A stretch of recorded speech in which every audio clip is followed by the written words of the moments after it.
فقد قال رسول اللہ صلی اللہ علیہ وآلہ وسلم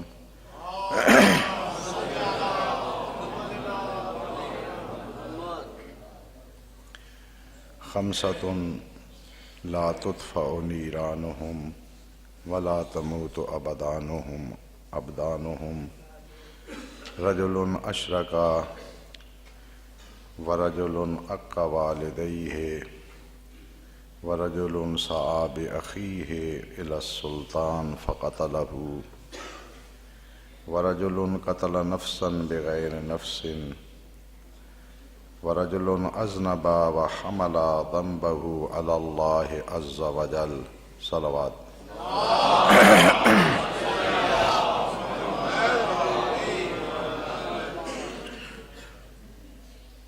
گناہ کبیرہ کے متعلق گفتگو ہو رہی تھی، اور ان بڑے گناہوں میں سے سب سے بڑا گناہ شرک باللہ، کہ جس گناہ کے ہوتے ہوئے کوئی نیکی شمار نہیں ہوتی، اور اس گناہ کا ارتکاب کرنے والے شخص کے لیے قیامت کے روز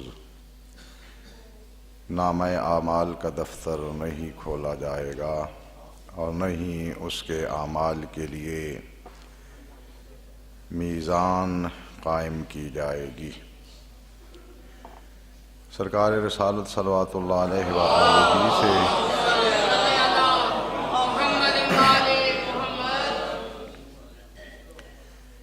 ایک حدیث میں 5 گناہ گاروں کا تذکرہ ہوا ہے جن کے لیے کبھی آگ ٹھنڈی نہیں ہوگی، اور اس جہان آخرت میں بھی ان کے بدنوں کو موت نہیں آئے گی۔ فرمایا خمسۃ لا تطفأ نیرانہم، 5 اشخاص ایسے ہیں جن کی آگ نہیں بجھے گی، ولا تموت ابدانہم، اور نہ ہی ان کے بدن موت سے ہمکنار ہوں گے۔ رجل اشرک، پہلا وہ شخص جو اللہ کی نسبت شرک کا ارتکاب کرے، ورجل عق والدیہ، اور دوسرا وہ شخص جو اپنے والدین کا نافرمان ہو، ورجل سعى بأخیہ إلی السلطان فقتلہ، تیسرا وہ شخص کہ جو اپنے بھائی کی چغل خوری کرے حاکم کے پاس، بادشاہ کے پاس، اور حاکم وقت اس کو قتل کر دے۔ ورجل قتل نفسا بغیر نفس، اور وہ شخص جو بغیر کسی دیت کے، بغیر کسی سزا کے کسی شخص کو قتل کر دے۔ ورجل اذنب وحمل ذنبه علی اللہ عز وجل، اور ایک وہ شخص کہ جو گناہ خود کرتا ہے اور اپنا گناہ اللہ پہ ڈال دیتا ہے۔ یہ 5 ایسے اشخاص ہیں کہ جن کی آگ خاموش نہیں ہوگی، ان کے بدنوں کو موت عارض نہیں ہوگی۔ بس شرک ایسا گناہ ہے کہ جس کے لیے آخرت میں حساب و خطاب کی کوئی گنجائش نہیں ہے۔ اس کا ارتکاب کرنے والا میزان جہاں پر قائم ہوگی اعمال کی، اس جگہ سے اس کا کوئی تعلق نہیں ہے، سیدھا اسے جہنم میں جانے کا حکم دیا جائے گا، جیسا کہ ایک اور حدیث میں سرکار رسالت صلوات اللہ علیہ نے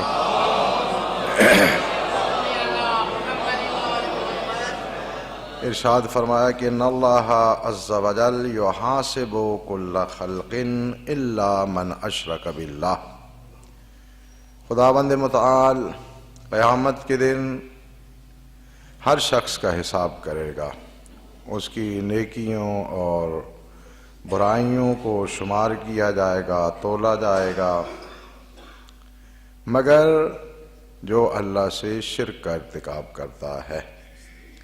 فَإِنَّهُ لَا يُحَاسَبُ وَيُؤْمَرُ إِلَى النَّارِ، اس کا کوئی حساب و کتاب نہیں ہوگا اور اسے سیدھا جہنم میں جانے کا حکم دیا جائے گا۔ انتہائی کبیح اور انتہائی بزرگ گناہ شرک باللہ، اور یہ بڑی تعجب کی بات ہے کہ بہت سے وہ لوگ جو خداوند متعال کی وحدانیت کا عقیدہ رکھتے ہیں،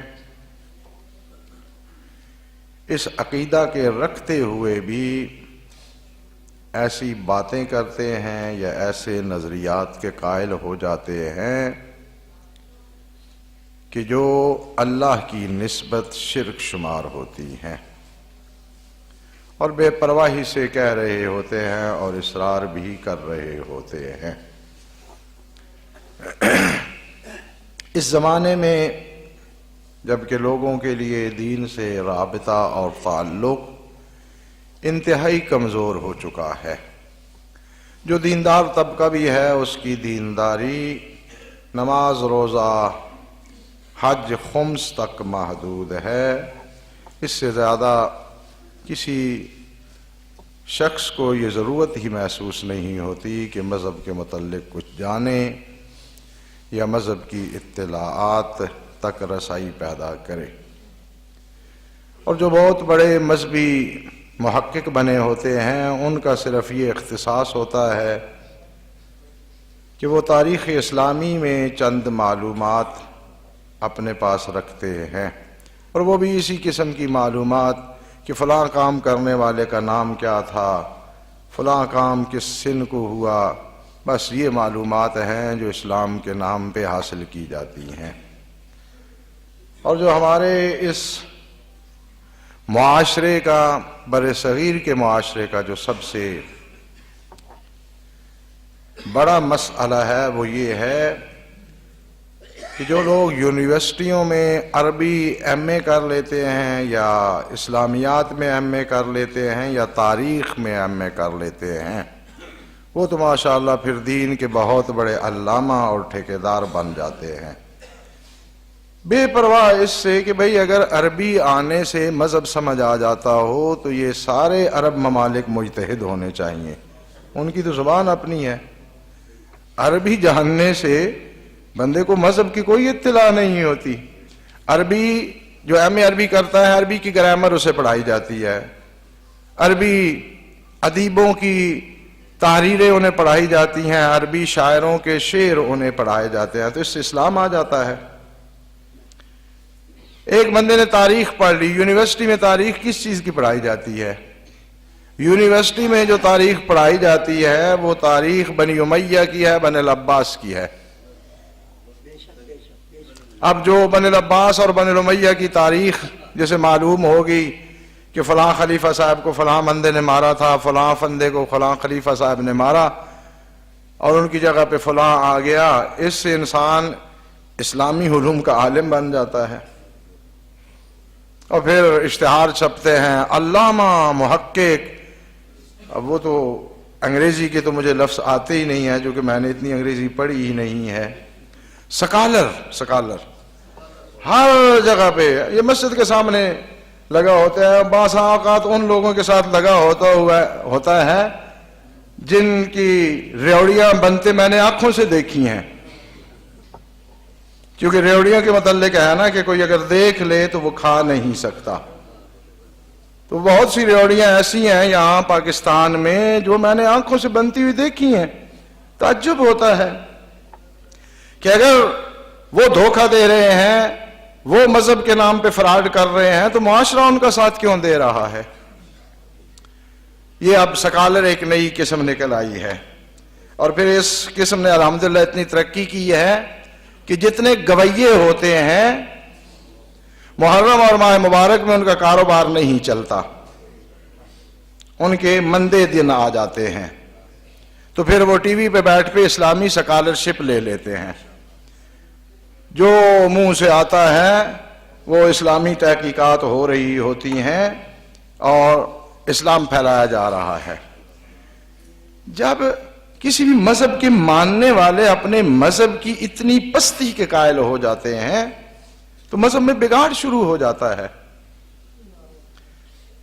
یہ بنیادی عقائد کا نہیں پتہ ہوتا ہے۔ بہت سے امامہ دار لوگ جو سالہ سال مدارس میں رہتے ہیں انہیں بھی شیعہ عقائد کا نہیں پتہ ہوتا ہے۔ جب وہ گفتگو کر رہے ہوتے ہیں یا وہ معتزلہ کے عقائد پہ بات کر رہے ہوتے ہیں ان کے مطابق وہ بات ٹھیک ہوتی ہے، یا خوارج کے عقیدہ کے مطابق وہ بات ٹھیک ہوتی ہے، شیعہ کا اس نظریے سے تعلق ہی کوئی نہیں ہوتا۔ تو خدا را جس طرح آپ اپنی دنیا کو اہمیت دیتے ہیں، اگر کوئی قیمتی چیز خریدنا چاہتے ہیں 10 دکانوں سے اس کا ریٹ لگواتے ہیں، 10 لوگوں سے مشورہ کرتے ہیں کہ یہ چیز لینی ہے، کس کمپنی کی اچھی ہے، کون سی چیز سستی ہے، اس گھر کی ایک استعمال ہونے والی مشین جتنا تو اپنے دین اور مذہب کو اہمیت دیں، یہاں پوچھا ہی نہیں جاتا۔ جو کوئی دین بیان کر لے اسے حق سمجھ لیا جاتا ہے اور لوح محفوظ کی تحریر سمجھ لی جاتی ہے کہ گویا کہ یہ لوح محفوظ پہ لکھا ہوا ہے۔ یہ فیس بک کے کافی سال سے یہ پوسٹ آ رہی ہے اور شیعہ ماشاءاللہ سبحان اللہ نعرہ حیدری کیا فضیلت کیا وہ کیا یہ لگے ہوئے ہیں۔ الیاذ باللہ یہ چونکہ کافرانہ اور مشرکانہ گفتگو ہے جو اب میں نقل کر رہا ہوں، ائمہ سے ایسی چیزیں منسوب کر دی گئی ہیں کہ حضرت کمبر نے یا حضرت سلمان نے امیر المومنین علیہ السلام سے پوچھا تھا، حضرت سلمان نے، کہ امیر المومنین جب کچھ خلق نہیں ہوا تھا تو آپ کہاں تھے؟ حضرت نے فرمایا الیاذ باللہ کہ اللہ ہمارا مکین تھا، اللہ ہمارا مکان تھا، ہم اس کے مکین تھے۔ پھر وہ پوچھتا ہے کہ مولا جب سب کچھ بن گیا تو اب اللہ کہاں ہے؟ فرمایا اب ہم مکان ہے، اللہ ہمارا مکین ہے۔ یہ توحید ہے جو مکان بن جاتی ہے۔ یہ آپ نے کوئی پلاسٹک کا اللہ بنایا ہوا ہے؟ یہ ائمہ کی دی ہوئی توحید ہے جو مکان بن جاتی ہے۔ لفظ مکان کا ہی نہیں پتا ہے، لفظ مکین کا معنی ہی نہیں پتا ہے، اور سبحان اللہ نعرہ حیدری سبحان اللہ کیا فضیلت ہے۔ بھئی کبھی عقل کے اندھو کبھی ناج البلاغہ ہی پڑھ کے دیکھ لو، صحیفہ سجادیہ کو پڑھ کے دیکھ لو، تاکہ آپ کو پتہ چلے کہ ائمہ نے جس توحید کی پہچان کروائی ہے وہ توحید ہے کیا۔ یہ شرک ہے اگر کوئی کہتا ہے کہ اللہ مکان ہوتا ہے یا اللہ مکین ہوتا ہے، نہ اللہ مکان ہوتا ہے نہ اللہ مکین ہوتا ہے۔ میں ایک طولانی حدیث ہے، ذرا اس حدیث کو تھوڑا سا ٹھنڈے دماغ سے سننا۔ حضرت ابو جعفر علیہ السلام سے ابو بصیر نے نقل کیا ہے یہ حدیث مبارک، تھوڑی سی طولانی ہے لیکن جو باتیں یہاں کی جاتی ہیں ان سب کا اس میں جواب موجود ہے۔ حضرت امام باقر صلوات اللہ علیہ نے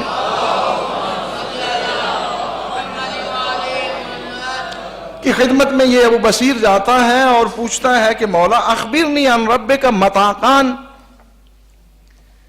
مجھے اپنے پروردگار کے متعلق بتائیں متی کان کہ وہ کب تھا، کب کا سوال کیا اس نے۔ متی عربی میں یہ زمانہ کے متعلق سوال کرنے کے لیے آتا ہے، کب، کہ آپ کا پروردگار کب تھا۔ فقال ویلک انما یقال لشیء لم یکن متی کان، حضرت نے فرمایا کہ ویل ہو تجھ پر، یہ متا کے ذریعے سے تو اللہ کے متعلق سوال کیا ہی نہیں جا سکتا، اس لیے کہ کب، حضرت نے جو جواب ارشاد فرمایا، کب اس چیز کو کہا جاتا ہے جو پہلے نہیں تھی پھر پیدا ہو. تو پھر پوچھے جاتی ہے کہ کب. انما یقال لشیء لم یکن، جو چیز نہیں تھی اسے کہا جاتا ہے متى کان، کہ وہ کب ہوئی. ان ربی تبارک و تعالی کانا ولم یزل حیا بلا کیف، میرا پروردگار ہمیشہ سے تھا اور ہمیشہ رہے گا. لہذا اس کے لیے ابتدا اور انتہا والے سوال نہیں کیے جا سکتے. متا تو اس ذات کے متعلق متا سے سوال کیا جاتا ہے جس کی کہیں سے ابتدا ہو، تو متا سے بتایا جاتا ہے کہ وہ اس وقت سے تھی. پھر حضرت نے ارشاد فرمایا کہ وہ ہمیشہ سے ہے، ہمیشہ رہے گا، بلا حیا بلا کیف، وہ زندہ ہمیشہ سے ہے، ہمیشہ رہے گا. لیکن یہ زندگی کیفیت والی زندگی نہیں ہے. جو ہماری زندگی ہے یہ کیفیت ہے، یہ زائل ہو جاتی ہے. کبھی ہم خود نہیں تھے، ہماری زندگی بھی نہیں تھی، پھر ہم ہوئے، ہماری زندگی آئی، پھر ایک دن آئے گا، ایک لمحہ آئے گا کہ ہماری زندگی ہمارا ساتھ چھوڑ دے گی. وَلَمْ يَكُنْ لَهُ كَانَ وَلَا كَانَ لِكَوْنِهِ كَوْنٌ كَيْفٌ. اور یہ جو کانا فعل ماضی ہے یہ زمانے کو بھی ساتھ بتا رہا ہے، ماضی میں ہونا کانا. حضرت نے فرمایا یہ کان اللہ کے لیے نہیں ہے، یہ جو زمانے والا ہونا ہے یہ اس کی ذات کے لیے نہیں ہے، اس لیے کہ وہ زمانے سے کہیں پہلے سے ہے. زمانہ اس کی مخلوقات میں سے ہے. زمانہ ہم جس چیز کو کہتے ہیں وہ فلک کی رفتار ہے، فلک کے چلنے کو ہم زمانہ کہتے ہیں. تو جب فلک نہیں تھا زمانہ نہیں تھا، لہذا زمانہ اس کی ذات پہ اثر انداز نہیں ہو سکتا. اس کا ہونا وہ زمانے والا ہونا نہیں ہے. وَلَمْ يَكُنْ لَهُ كَانَ وَلَا كَانَ لِكَوْنِهِ كَوْنٌ كَيْفٌ. یہ زمانے والا ہونا اس کے لیے نہیں ہے، اس لیے کہ یہ کیفیت ہے. وَلَا كَانَ لَهُ عین، اور اسی طرح اس کے لیے عین بھی نہیں ہے. عین یہ مکان کے متعلق سوال ہوتا ہے. عین یہ مکان کے متعلق سوال ہوتا ہے. من عین یعنی آپ کہاں سے، تو اس کے لیے مکان نامی چیز نہیں ہے. لہذا عین سے اس کے متعلق سوال نہیں کیا جا سکتا. الف سے عین ہے، عین والا عین نہیں.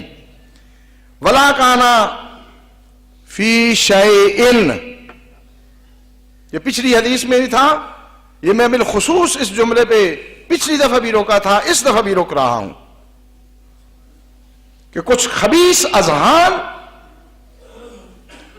منبر اہل بیت جو منسوب ہے اہل بیت علیہ السلام سے، اس پہ بیٹھ کے یہ فیت ثابت کر رہے ہیں کہ الیاذ باللہ اللہ بی بی پاک کی چادر میں لپٹا ہوا تھا. یہ فی ہے. ائمہ نے فرمایا وہ کسی چیز میں نہیں ہوتا، یہ عیب ہے، نقص ہے. کوئی چیز اگر کسی چیز کے اندر ہوتی ہے تو باہر والی چیز اس پہ محیط ہو جاتی ہے، اس کا احاطہ کر لیتی ہے. اور جو چیز احاطے میں آ جائے وہ مخلوق ہوتی ہے، وہ خدا نہیں ہوتا. ترننے سے سپیکر پہ کہہ رہے ہیں، اور اس قوم کی جہالت پروری کمال پہ پہنچی ہوئی ہے. اس قسم کی شرک آمیز لوگ باتیں کرتے ہیں اور دادیں دی جاتی ہیں. سبحان اللہ، وہ شرک بک رہا ہے، یہ نیچے سے سبحان اللہ کہہ رہے ہیں. ماشاءاللہ کیا معرفت ہے. ولا کان فی شیئن ولا کان علی شیئن، اور اللہ کسی چیز کے اوپر بھی نہیں ہوتا. جس طرح یہ امامہ میرے اوپر ہے، یہ اس کے اوپر ہے، یہ کیفیت اللہ کے لیے نہیں ہوتی. وَلَا ابْتَدَى لِمَكَانِهِ مَكَانًا، اور اپنے لیے اس نے کوئی مکان بھی خلق نہیں کیا ہے کہ مکان خلق کیا ہو وہاں پہ رہتا ہو. العیاذ باللہ. ولا قوی بعد ما کون الاشیاء، اس کی طاقت اور قدرت وہ اشیاء کے خلق کرنے سے پیدا نہیں ہوئی، ان مخلوقات کو خلق کرنے سے پہلے بھی اسی طرح قدرت رکھتا تھا جس طرح ان کو خلق کرنے کے بعد قدرت رکھتا ہے۔ ولا قوی بعد ما کون الاشیاء ولا کان ضعیفا قبل ان یکون شیئا، اور اس طرح نہیں تھا کہ پہلے کمزور تھا پھر اس نے مخلوقات کو خلق کیا تو اس کے لیے طاقت آ گئی، اس کے لیے قدرت آ گئی، اس طرح اللہ نہیں۔ ولا کان مستوحشا قبل ان یبتدئ شیئا، اور یہ بھی نہیں تھا کہ جب تنہا تھا تو الیاذ باللہ وحشت زدہ ہو، خوف اس پہ طاری ہو رہا ہو کہ میں تنہا ہوں کیا بنے گا، اور پھر اس خوف کو دور کرنے کے لیے الیاذ باللہ اس نے اشیاء کو خلق کیا ہو، اس پہ خوف طاری نہیں ہوتا۔ ولا یشبہ شیئا مذکورا، اور کائنات میں جو چیز بھی قابل ذکر ہے اس سے اللہ، اس کے ساتھ اللہ کو تشبیہ نہیں دی جا سکتی، اس لیے کہ یہ سب اس کی مخلوقات ہیں۔ اور ولا کان خلوا من الملک قبل انشائہ، اور مخلوقات کو خلق کرنے سے پہلے بھی اس کی حکومت تھی، وہ بادشاہ تھا اور اس کی ملکیت تھی، نہ یہ کہ جب اسے خلق کیا ہو تو اب اس کے لیے ملک آ گیا ہو۔ ولا یکون خلوا من بعد ذهابہ، اور یہ اشیاء کے نیست و نابود ہونے کے بعد بھی اس کی حکومت اور اس کا ملک قائم رہے گا۔ لم یزل حیا بلا حیات، وہ زندہ ہے لیکن ہماری طرح نہیں، ہم زندہ ہیں زندگی کی وجہ سے، زندگی ہم پہ عارض ہوتی ہے تو ہم زندہ ہوتے ہیں، جب زندگی ساتھ چھوڑ دیتی ہے تو ہم مردہ ہوتے ہیں۔ اس کی حیات اس طرح نہیں ہے کہ باہر سے آئی ہوئی ہو، وہ اس کیفیت حیات سے بالاتر زندگی رکھتا ہے، اور حیات اس پر کوئی اضافی صفت نہیں ہے۔ لم یزل حیا بلا حیات وملکا قادرا قبل ان ینشئ شیئا، اور وہ قدرت رکھتا ہے، حکومت رکھتا ہے، مملکت اور سلطنت رکھتا ہے قبل اس کے کسی چیز کو خلق فرمائے۔ ولا ملکا قادرا قبل ان ینشئ شیئا وملکا جبارا بعد انشائہ للقول فلیس لکونہ کیف ولا لہ عین ولا لہ حد، اس کے لیے کسی قسم کی حد نہیں ہے، نہ اس کی صفات کے لیے نہ اس کی ذات کے لیے، اس لیے کہ جس چیز کی حد ہوتی ہے اس سے آگے اس کا عدم شروع ہو جاتا ہے۔ یہ مائک یہاں تک ہے، اس سے آگے نہیں، یہ اس کی حد ہے، اس سے آگے اس کا عدم شروع ہو گیا، یہاں تک ہے، اس سے آگے نہیں، عدم۔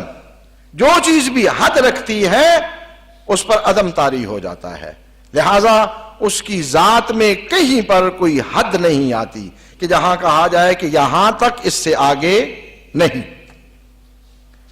ولا یعرف بشیء یشبہ، اور اس کی معرفت اس طرح پیدا نہیں کی جا سکتی کہ کسی شے سے اسے تشبیہ دیں، اس شے کو پہچاننے سے آپ اسے پہچان لیں، اس طرح اس کی معرفت پیدا نہیں کی جا سکتی۔ ولا یحرم لطول البقاء، اور وہ لمبا باقی رہنے سے کبھی بوڑھا نہیں ہوتا۔ ولا یصعق لشیء بل لخوفہ تصعق الاشیاء، وہ کسی بھی وجہ سے چلاتا نہیں ہے، چیزیں جو ہیں اس کے ڈر سے چلاتی ہیں۔ کان حیا بلا حیات حادثہ، وہ ایسا زندہ ہے کہ جو حیات حادث نہیں رکھتا۔ حادث ہم اس چیز کو کہتے ہیں جو پہلے نہ ہو پھر بعد میں ہو جائے، اسے کہا جاتا ہے حادث، یعنی اس کی زندگی، اس کی حیات ایسی نہیں ہے کہ پہلے نہیں تھی بعد میں ہو گئی ہو۔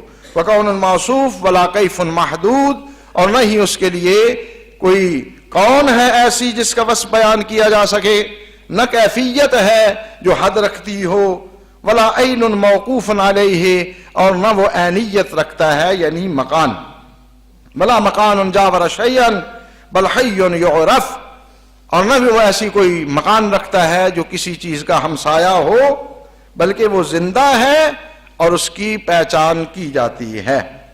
اور ملک ہے لم یزل لہ القدرۃ والملک، جو ہمیشہ سے قدرت اور اقتدار رکھتا ہے. انشا ما شاء، جو اس نے چاہا وہ خلق کیا. بمشیتہ لا یحد ولا یباعد، نہ اس کی حد بیان کی جا سکتی ہے نہ اس کے ٹکڑے ٹکڑے کیے جا سکتے ہیں. پھر یہاں رک رہا ہوں. بہت سے غلیظ ذہنوں والے مذہب اہل بیت کو بدنام کرنے کے لیے، جنہیں پتہ ہی نہیں ہے کہ مذہب اہل بیت کیا ہے، کھڑے ہو جاتے ہیں اور شٹلے پہ شٹلہ، اور بڑے فخر سے کہ اب میں تحقیق جو پیش کر رہا ہوں آپ کو کتابوں میں نہیں ملے گی. ایسی تحقیق اللہ کا جز نہیں ہو سکتا. یہ لہذا کہنا کہ ائمہ اہل بیت علیہم السلام اللہ کے نور سے خلق ہوئے ہیں، اس کا یہ معنی نہیں ہے کہ اللہ کے نور سے کوئی نور جدا ہوا ہو، ایک ٹکڑا یہ ہو گیا اور اس سے خلق ہو گئے. میں 3-4 سال پہلے وہ احادیث بیان کی تھی بیت اللہ کہ یہ اضافت، یدیہ کی اضافت، ائمہ اہل بیت نے بیان فرمایا کہ کسی چیز کو شرافت دینے کے لیے، خصوصیت دینے کے لیے اللہ اس چیز کو اپنی طرف منسوب کرتا ہے. یہ جو خانہ کعبہ کو ہم بیت اللہ کہتے ہیں، یہ اضافہ تشرف والا اضافہ ہے، یعنی اس گھر کو شرافت اور عزت دینے کے لیے اللہ نے اسے اپنی طرف منسوب کیا ہے. اسی طرح جو روایات وارد ہوئی ہیں کہ ائمہ اہل بیت علیہ السلام کے متعلق کہ اللہ تعالیٰ نے انہیں اپنے نور سے خلق کیا ہے، یعنی خاص نور سے، اس نور کو تشرف اور اہمیت دینے کے لیے اللہ نے اپنی طرف اضافت دی ہے. نہ یہ کہ العیاذ باللہ کہ اللہ کا ایک حصہ ہو یہ نور اور اس سے جدا ہوا ہو پھر اس سے خلقت شروع ہو گئی ہو. اگر کوئی یہ تفسیر کرتا ہے جیسے کر رہے ہیں، یہ شرک ہے، کفر ہے. اس کا حقیقت توحید کے ساتھ کوئی تعلق نہیں ہے. ولا یفنا، اسے فنا نہیں آتی. کان اولا بلا کیف، وہ ایسا اول ہے جو کیفیت نہیں رکھتا. ویکون آخرا بلا عین، اور وہ آخری ہے لیکن اسے مکان کی ضرورت نہیں ہے. وکل شیء ہالک الا وجہہ، ہر چیز ہلاک ہو جائے گی مگر اس کی ذات اقدس. لہ الخلق والامر، اسی کے لیے ہے خلقت اور اسی کے لیے ہے امر. تبارک اللہ رب العالمین. ویلک ایھا السائل، وائے ہو تجھ پر اے پوچھنے والے. ان ربی لا تغشاہ الاوہام، انسان کی جو سوچنے کی صلاحیت ہے، انسان کی سوچنے کی صلاحیت جو دماغ سے تعلق رکھتی ہے، جسے ہم عقل و شعور کہتے ہیں، اس سے آگے کچھ انسان کے پاس قوتیں ہیں جو سوچتی ہیں. ان میں سے ایک قوت وام ہے. یہ قوت وام ایسے کام بھی کر لیتی ہے جو قوت عقل سے نہیں ہوتے. یہ قوت وام، لہذا یہ بڑی خطرناک قوت ہے. مولا نے فرمایا کہ ہمارے رب کو یہ اوہام بھی احاطہ نہیں کر سکتے. یہ جو خطرناک قوت ہے، اس لیے کہ وہ پہلے بھی کتنی دفعہ عرض کر چکا ہوں کہ مولا باقر صلوات اللہ علیہ کا ارشاد گرامی کہ کلما میزتموہ بادق معانیہ فہو مخلوق لکم مردود الیکم.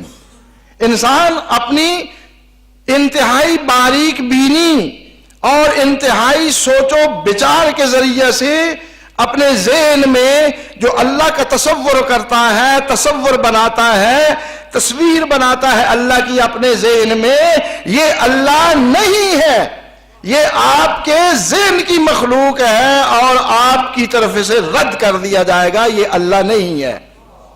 اس لیے کہ اللہ کو کوئی چیز احاطہ نہیں کر سکتی. جس پہ احاطہ کیا جا سکتا ہے وہ اللہ نہیں ہوتا. ولا تنزل به الشبہات، اور شبہات اس کے ساتھ قدس میں گنجائش نہیں رکھتے. ولا یہارو ولا یجاوزہ شیء، نہ وہ حیرت زدہ ہوتا ہے اور نہ ہی کوئی چیز اس سے تجاوز کر سکتی ہے. ولا تنزل بہ الاحداث، نہ حوادث اس پر طاری ہوتے ہیں. ولا یسأل عن شیء، اور جو کچھ وہ کرتا ہے کائنات میں اس کی مخلوقات میں سے کسی مخلوق کو یہ حق حاصل نہیں ہے کہ اس سے پوچھ سکے کیوں کیا ہے، اس لیے کہ خالق مالک رب وہ ہے. ولا یندم علی شیء، اور صدیوں سے خلقت فرما رہا ہے وہ بے نیاز، ان تمام اس کے افعال میں کبھی بھی کسی چیز پر اس نے ندامت کا اظہار نہیں کیا. وَلَا تَأْخُذُهُ سِنَةٌ وَلَا نَوْمٌ، نہ اسے اونگ آتی ہے نہ اس پر نیند غلبہ کرتی ہے. لَهُ مَا فِي السَّمَاوَاتِ وَمَا فِي الْأَرْضِ وَمَا بَيْنَهُمَا وَمَا تَحْتَ الثَّرَى. ایک حدیث مبارک رہ گئی ہے، وہ کافی دقیق حدیث مبارک ہے، انشاءاللہ آئندہ جمعہ سے بیان کروں گا. بارگاہ رب العزت میں